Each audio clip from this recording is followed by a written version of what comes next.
Then ready to use na, push. Then release, push pa rin po. Then release ng gas pa kaliwa. So, mapapansin niyo po dyan na sabay-sabay siya naging spark.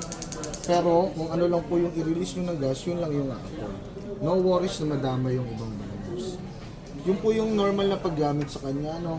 Kung wala namang kuryente, brown out, o kaya kung gusto nyo siyang gamitin, pwede pa rin naman na kahit wala ng kuryente. Ang mangyayari, manual ignition. Gagamit kayo ng gun lighter o kaya phosphorus. So, sa proper using naman ng gun lighter o kaya pansinde, dapat laging una si apoy. Abang nyo lang po siya dyan sa gilid na yan. Kahit saan po dyan sa side na yan, dapat una si apoy, then push, release ng gas. Wag nyo pong itatry na magagas muna, tapos hindi. Dapat laging una si apoy. So, ito naman po is kailangan pa rin i-push kasi hindi nyo po siya mapipihit nang hindi nakapush. Yun naman is para sa mga batang malilikot, para at least hindi nila basta-basta napipihit. Ano po? So, ibig sabihin third, ito ay yung heavy duty. Yan. Yung kasunod, Ba't ibang burners, ma'am? yung pinakamaliit ay pinaka hindi heavy duty. Kumbaga sa Tapos flow ito ng electric. apoy. Yes po. Ito ni-try na, medyo mainit na oh. Yun, ang hot plate, ma'am, ano lang, switch lang. So may light indicator tayo para at least aware tayo na pag may ilaw to, ibig sabihin buhay to. So yun, ingatan lang natin na mapabayaan sa kitchen na may ilaw yan, ibig sabihin buhay yan. Tsaka yung ganito, ma'am, mas advisable, lagi nakataas, if ever. Kino-cover down lang naman to pag sobrang tagal yung mawawala sa bahay. Kasi magbabakasyon po kayo ng matagal. So, gano'n lang naman yung paggamit sa So ibabaw. halimbawa ito, pwede mong papunta rito sa kaliwa ay low. Apo, low. Papunta Pwede rito naman ay set high. ng low, pwede naman mag-direct na kayo sa high. Pero anong ibig sabihin ng mga number? May number 1, Sa numbers number po ng 2, 3, yung bitaw ng init, kumbaga parang sa plancha na 1, 2, 3, yung bitaw ng init niya. Wala lang corresponding na wattage, pero yung lakas, yung po yung So pinaka-equivalent. ibig sabihin ba nito ay pwede ako mag-low? Yes Pwede po. ako mag-number 1? Pwede po. Pwede ako mag-number 2? Yes po. So when you say low, halimbawa lang sa sequence Sa pinakamahina. baka siguro halimbawa ay 0.5 yan. Halimbawa sa logic. Itong high, ito ay 5 halimbawa. Oh, yes po. Yun, ganun yun. Yung flow po ng switching na yan. Kung gusto nyong minimal lang yung init, yan mga ganyan nyo lang siya iset. Kung gusto nyong iset sa pinakamainit, sa pinakan mo, sa high na po siya. Kumbaga yun yung pinaka-function niya. Pinakamabilis, opo. So ito naman, anong ibig sabihin naman So, ito? ito namang switch na to is for the oven light. At the same time, dalawa yung icon niya. Oven light at saka rotisserie. So, matetest natin yun yung para umikot po ito. Para pag halimbawa mag-iihaw. Ano po? So, clear muna natin yung yung ibabaw. So, goods naman. Wala pong question. So, paggamit. Ano po? So, punta naman tayo kay oven. Unahin ko na si timer kasi si timer, minute minder po siya. So, pwede tayo mag-set ng oras up to 1 hour. So, ang timer natin is reminder lang siya. So, alarm lang talaga siya. If ever na bumalik siya after 1 hour, ganito po yung mangyari. Ring lang talaga. So, magri-ring siya para i-remind tayo na enough na yung oras na sinet natin sa kanya. Kaya dapat patayin pa rin natin. Hindi siya auto. Hindi siya yung auto shut off. So ibig sabihin din ba nung ginawa mo na naglagay ka ng timer, tapos ay ibinalik mo, hindi ba yun nakakasira? Hindi naman sir, hindi siya katulad ng ang mga nasisirang timer na bawal ibalik is yung mga end cooking o kaya yun sa mga washing machine. Kasi ano talaga siya, end timer yon. Yun yung hindi talaga allowed na ibalik balik. Anong ibig sabihin ng end timer? Ano siya? At tapos yung production, no? Tapos yung Kasi process. yung parang automatic. Auto shut off. So lumalabas na ito, parang alarm clock lang. Alarm lang sir. Kaya okay at lang. additional accessories. Kumbaga, pwede nyo itong gamitin, pwede kayong mag-set sa cellphone. Kasi hindi naman tayo laging magbabantay sa kitchen. Pag umalis tayo, at least, kung nag-set tayo ng alarm sa cellphone kahit malayo sa kitchen, aware pa rin tayo. So halimbawa ay nag-alarm na yan, ilang minutes naman siya alarm? Ayun sir, depende. Sa pagtagal ng set, pagtagal ng ring. Imagine sir, 1 hour. Pansinin nyo po. 1 hour po yung sinet natin. Pag yun po is nag-ring, yun na po yun. Imagine, try natin ng 10 minutes. Pag nag-ring yan, mas maiksi. Kaya yung iba ginagawa, para lang at least mas mahaba yung alarm. Halimbawa, 10 minutes lang talaga yung kailangan mong oras. Inumove muna nila ng 1 hour, sa kanila binabalik ng 10 minutes. Para yung tunog is kasing haba ng 1 hour. Mas mahaba yung remind. Tapos again, hindi yun nakakasira. Hindi yan ang sisira. Yan. Mahaba pa rin siya. Then, inuna ko lang siya kasi ano lang siya talaga, serve as accessories lang din ng oven, ng unit. Ito yung importante sa function ng oven since electric po tayo.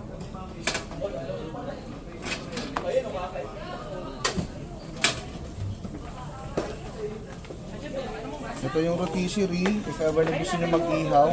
Kasi yung oven natin, pwede mag-bake, pwede mag-grill. Ito pong black is serve as handle lamang. Pag maglalagay at saka pag maghahango nyo po siya magagamit. Yung portion po nito is dito po talaga sa gitna. Pwede nyo itong tanggalin para mas malawak. At ito po yung naiiwan para at least may tuluan po ng mga Sebo. juices. Opo, yung mga sebo. Na halimbawa nagyan ng chicken, dyan ang tulo. Hindi siya dadirect sa ilalim. So ito talaga yung ano niya. Dito yung pwesto niya. Sa gitna na to. Kasi nandun lang po yung pinakabutas. Shoot ko ba? Ayan natin. Hindi ko na-shoot. Na-shoot ko pala. So yan. Same switch po yung ilaw. Pag pinatay nyo kasi yan, patay ang ilaw, patay din yung ikot. Kaya dalawa yung icon niya. Switch on natin yung ilaw, switch on din yung rotisserie. So, functionable naman po yung pag-ikot, ano. Pero, yan, ang wag natin kakalimutan is ito. Wag natin siyang iiwan dyan kasi baka mauna pa po itong malechon kasi plastic lang po ito. So, yun yung pinakang-forma pag mag-grill. So, Pag magro-rotisserie. so kanina sinabi mo na hindi na ito maalis dito. Pwede yan. Removable to. Kumbaga, nilagay lang natin to para at least meron siyang patungan or may holder siya ng rotisserie. Okay, so kung ikaw ay magro-rotisserie, kailangan talaga nandito sa posisyon Yes, ito sir, yung portion para na yan. tumama yung ikot. Opo, yung pantuhog ng sa butas. Okay, so halimbawa, nag-lechon tayo ng manok, pwede bang alisin ito? Pwede sir, ito. Para mas malawak yung surface niya sa loob. Ngayon, kung magbe-bake naman kayo, pwede nyo nang tanggalin to. Balik nyo po ito. Kumbaga removable naman lahat ng shelves niyan. So pag tinanggal ko ito, pwede ang ipalit ko ito. Yes po. Sige, try nga Kasi natin. ano siya, yung halimbawa mag-bake. Baway cake. Yan. Kailangan ko ng malaki. So pwede nyo tanggalin din to. So depende po sa pangangailangan ng inyong isasalang. Yan. Okay. Kung saan ito, Yan, tatabi nyo talaga muna yan. pwede rin namang isuksok dito yan, sa taas. Kung hindi makakasagabal. Pero okay. mostly, inaalis nila to para at least mas maalaman po tignan. Okay. So ito naman yung paa. Yung stand niya, Okay. thread po siya. Pihit lang po, walang screw, walang kahit anong hihigpitan. As in, pihit lang siya. Okay, so yung paa na yan, parang ganito Stand po siya. ng unit gas po. Then, additional po pag mag-grill, kailangan po natin ito. So, ang tawag naman dito is knob support. Mapapansin nyo sir, sa ilalim po is may tornilyo. Yan, isa, dalawa. Hindi po yan naka-fully thread kasi singitan lang talaga siya nito. Okay. Yan. So ang purpose Ang naman purpose yan, niyan is for grilling. Kasi pag magi-grill or every time na magi-grill yung tayo, ba yung rotisserie? semi-half open po, yan. Pag magi-grill, hindi tayo nakasarado. So bakit nandito siya? Since nakabukas yan, ang init or ang usok is palabas pataas para lang hindi masunog sila. Kaya na-protector ang tawag sa kanya. Although ito po is nasasara kasi hindi naman siya nakakasagabal sa pag-open at sa pagsara ng oven door, pwede nyo siya i-fix dyan para at least hindi na kayo tanggal agad. Ano po? So kung hindi gagamitin, pwedeng alisin. Pwedeng alisin or pwede nyo siya i-fix dyan. Okay, so ang tinutukoy mo bang grill, yun din yung rotisserie? Yes po. So, yun lang yung formal. Nandito na po ito. Umiikot na yung chicken. Dapat meron ito. Okay. Kasi half open. Okay. So dapat ay pag nag-grill ka pala ng manok, ay talagang may open. Yes po, ganyan. Bakit? Semi-open po. Kung mapapansin nyo po, ang ating grill is standard lang yung init. Standard lang yung binibitawan niya. So, mas advisable sa unit na to na half open para ma-release niya at hindi maipon yung init sa loob. Okay, so ganun Unlike pala sa siya. baking na control natin yung init. Okay. Yun yung pinaka-explanation po doon. Then, kung okay naman ituturo ko naman kung paano mag-bake tsaka paano mag-grill sige. sa pagpapagana. Before nun, ibig sabihin itong nasa baba na lalagyan ng ng mga tumutulo, Opo. pwedeng alisin din Pwede ito. rin yan, pwede rin yan. Kung alimbawa i-bake nyo, actually pwede rin itong patungan mismo. Pwedeng patungan Yes din. po, Ito ng mga naman na pan. parang ano to? Sa ibabaw naman to sir. Ang purpose naman nito is para sa mga lutuan na hindi flat. Kasi imagine kung flat ang lutuan, walang problem, pwede mo siya ipatong dyan. Pero kung halimbawang medyo malalalim, yung mga wok po nating lutuan, yan, magiging adapter po siya ng lutuan. Na kung saan ito, pwede rin ito ilagay Sa dito. lahat po ng portion, yes po. Pero dito hindi na, Hindi no? siya ginagamit Okay. yan. Kasi ang pinapatong na talaga dito is yung mismong lutuan. Yung puwet mismo ng kaldero yung nakalapat dito. Ano po? Okay. Yun, ito yung pinakang use nito.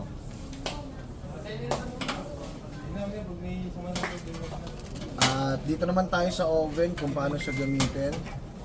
Isa lang po yung controller niya, ito lang. So yun yung controller natin sa oven. Meron tayong standby light. So yan is hindi pa siya naka-power on na siya pero hindi pa siya bumibitaw ng init. Ito pong mapapansin nyo na numbers na 50 Celsius hanggang maximum, yan po yung ginagamit natin for the oven. Yung tatamaan ng knob na, katulad niyan, pag nagbigay na tayo ng init, saka lang siya gagana. Okay. So Yan. power, Standby function. light, and then yung pag gusto niyo na siya talagang gamitin, is dadaan na kayo sa mga Celsius. Yan. So sa explanation dyan sa oven na yan, ito pong 50 hanggang maximum, ang gumagana po dyan is, pansinin nyo sir yung coil. May coil po tayo sa outer, then may coil tayo na pa-curve sa gitna. Magkaiba po ng paggamit yan. So yung gilid is upper heating, and then yung nasa gitna po is ginagamit for grilling. So yun lang ang magpa-function. Pag gumamit tayo ng grill, ito lang yung iinit, then kung upper heating naman is yung gilid lang. Ito pong madadaanan nitong knob simula 50 hanggang maximum is sabay. Taas at baba po yung gagana.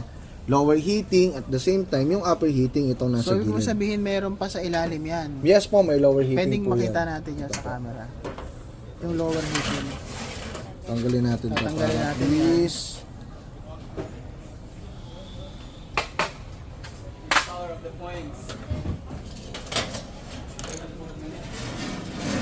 Yan.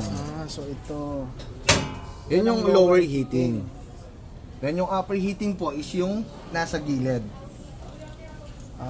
Mostly sa pagbe-bake, syempre para mas even yung gamit, taas at baba po yung gagamitin natin, pipili na lang tayo ng temperature. Kasi taas at baba na po yan. Hindi na natin kailangang umabot dito sa mga portion na to. Ano po?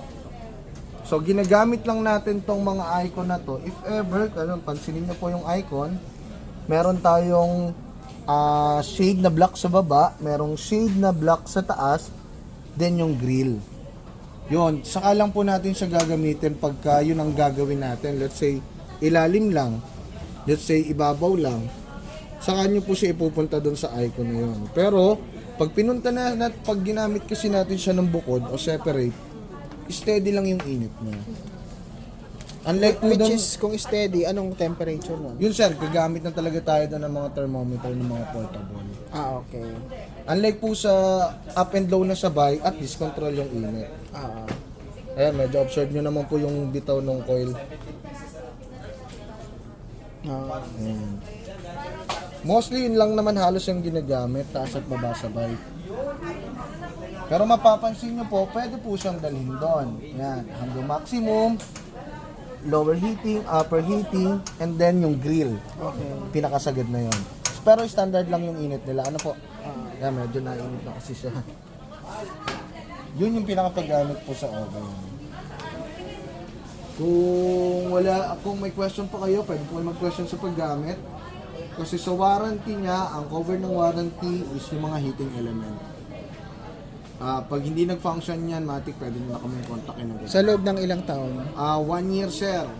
So, yung 1 year warranty, yun ang cover niya, yung heating element. Okay. Tapos, tsaka ignition, syempre, yung nag-spark. Kaya mas maganda, nagagamit yung ignition. Kasi cover yun ng warranty. Kadalasan, pagka halimbawa lumagpas na taon na yung lumipas, mga 3 to 5 years, hindi na gumagana yung ignition, talaga nangyayari, napipilitan na silang manual. So halimbawa, mangyayari sa amin yon, paano namin ipapaayos yan? Within 1 year, sir, ano yan, report nyo lang sa, may option naman kayo. Although meron tayong mga hotline or contact number ng service center, kung sa ako pa ng 1 taon, sir, mas maganda, i-report nyo sa amin para kami yung mag-relay. Okay, Then, so ang procedure nun, sir, iingatan nyo is yung resibo. Hindi po yung manual, yung resibong mismong galing sa amin. Dapat yun is photocopy o kaya may picture kayo para madaling matrace kung kailan niyo po siya nabili. okay, tapos halimbawa naman ay after 2 years, nangyari naman yon. Saan Yun. naman kami So, pupunta? void na yung warrant. Option pa rin, pwede kayong tumawag sa amin para kami pa rin na mag-relay or pwede na kayong subject for direct na kasi service center. Kung saan, dahil malaki yung product na yan, po yun, home sir. service. Yes, sir. Subject for home service, then yung service natin, wag lang natin siyang asahan talaga na within that day ma-service ang tao. So lahat naman ng service center, booking process pa din yan. So schedule yan. So, kung depende sa area. so sino naman ang ating service center? Since ang Ladgerman niya is hindi kumukuha ng mga subcontract na service center dito sa Lucena, direct pa rin tayo kay service center na Ladgerman niya mismo, which is nasa San Pablo. Okay. Yun yung maganda, no? Since San Pablo sila, nagsiservice pa rin sila kahit saan. Okay. Yan bang La Germania na yan, meron daw parang Italy, ano? Yan ba yung Italy o China yan? Ano to, sir? Asian series na to. Okay. Ang Italy natin is mapapansin nyo sa badge. Yun yung katulad nito. Yan. Ganyan ang may yan. Italy. Same technology ni Italy. Nagkaroon lang tayo ng difference sa mga buo. Kumbaga kasi yung labor, yung mas mura nga naman talaga. Pero same technology. Then yung mga parts niyan, sir, is kay service center available.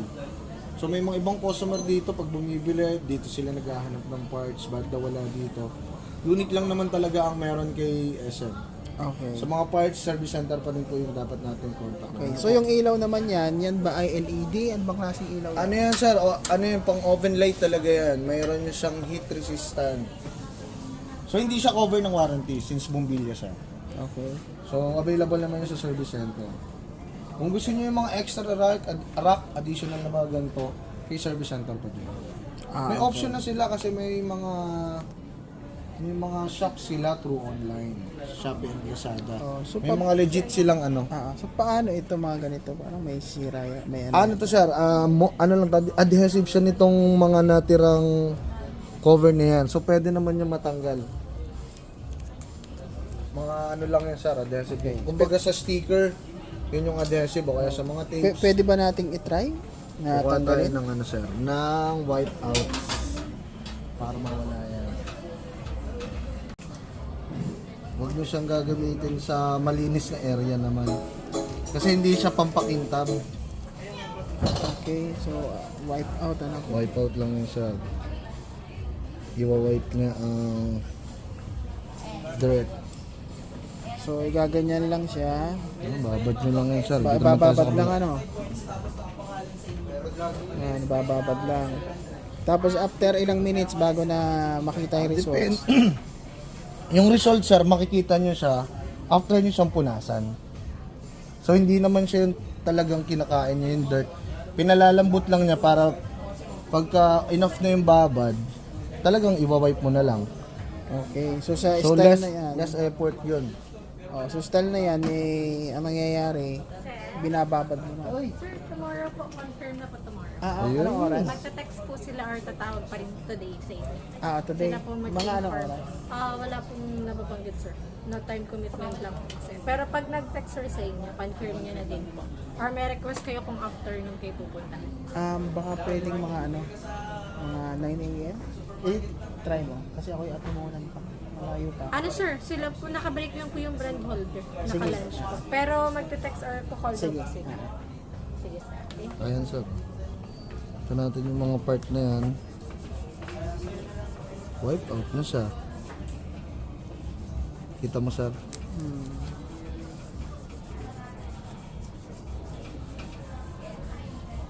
Basta enough lang yung oras ng pagkababad. Mga ilang minuto yun. Ilang minuto lang. Pero yung iba kasi, pag talagang sobrang titigas na yung mga naging sebo, okay din kahit kinabukasan na eh. Kasi nandun pa rin naman yung pinakang effect ng wipeout eh. Yes, sir. Yan, mapapansin nyo naman sa basahan kung saan napunta yung dirt niya.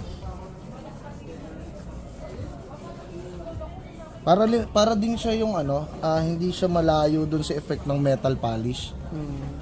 Although pwede rin yun, kasi yun talaga nga lang kain yung kulay minsan.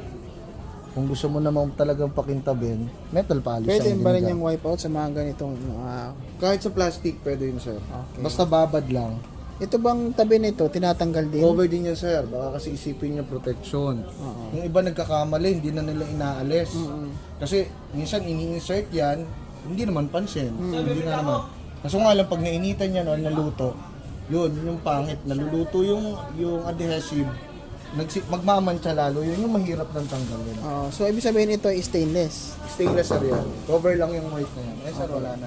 So ano-ano pa ang merong mga cover sa taas, Lahat sir ng white. sa tabi, lahat ng white. Ibig sabihin meron pa rin dito sa baba pala, no?